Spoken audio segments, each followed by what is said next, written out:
ده رونالدينيو وهو بيمضي على الكاميرا نجم العالم بقى في الوقت ده. وطبعا الاهلي وبرشلونه على استاد القاهره في 2007 الجيل الذهبي لبرشلونه. الماتش بدأ بركنيه لبرشلونه وتسجل منها الهدف الاول في الاهلي رافائيل ماركيز. الاهلي فكر يرد باسيست من فلافيو لابو تريكا ولكن انضغط عليه ووقع وحاول فيها بس الدفاع طلعها عرضيه من برشلونه تروح على البعيده 1 2. ضربوا الدفاع بس بص بقى على الحضري وتألق الحضري الاولى وفي الثانيه اتسددت بشكل وحش جدا. برشلونه بعدها على طول سجل الهدف الثاني بكل سهوله بعد ما شادي محمد كان مغطي على التسلل وبيرفع ايده وبيعترض.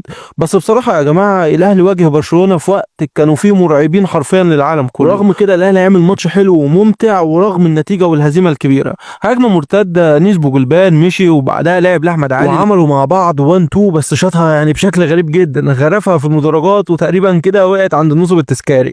فيلافيو عمل اسيست عالمي بوش رجله الخارجي ومتعب خطها في بطن فيكتور فارديز وضيع هدف محقق على الاهلي. ابو تريكه بوش رجله الخارجي التاريخي بتاعه لانيس بوجلبان اللي من لمسه واحده حلوه قوي عمل اسيست لعماد متعب اللي استلم ولكن الدفاع يطلعها من قدامه.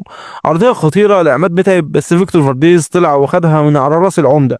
ابو تريكه عمل اسيست لفلافيو حلو قوي بصراحه وفلافيو لعب بالعرض وعماد متعب خطف الدفاع بشكل مميز جدا بس تبعد وتروح للحارس سهله قبل ما عماد ما يلعبها. عرضيه سهله وبعيده وفيكتور فارديز يطلع وياخدها قبل ابو تريكه.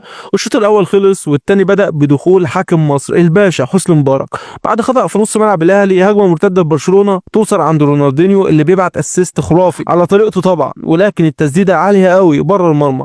بعد كده بقى 1 2 بين اعظم اتنين في العالم. ميسي بيدخل ويهوش بس الحضري بيطلعها. بعد كده باص رونالدينيو بيعديها بعد تمويها بجسمه مش رقص المدافعين ده رقص الجماهير والمشاهدين. وايتو لعبها قويه بزياده. انت مدرك الاسماء اللي في الملعب ايتو وميسي وتشافي. بص جيل ذهبي وتاريخي حرفيا.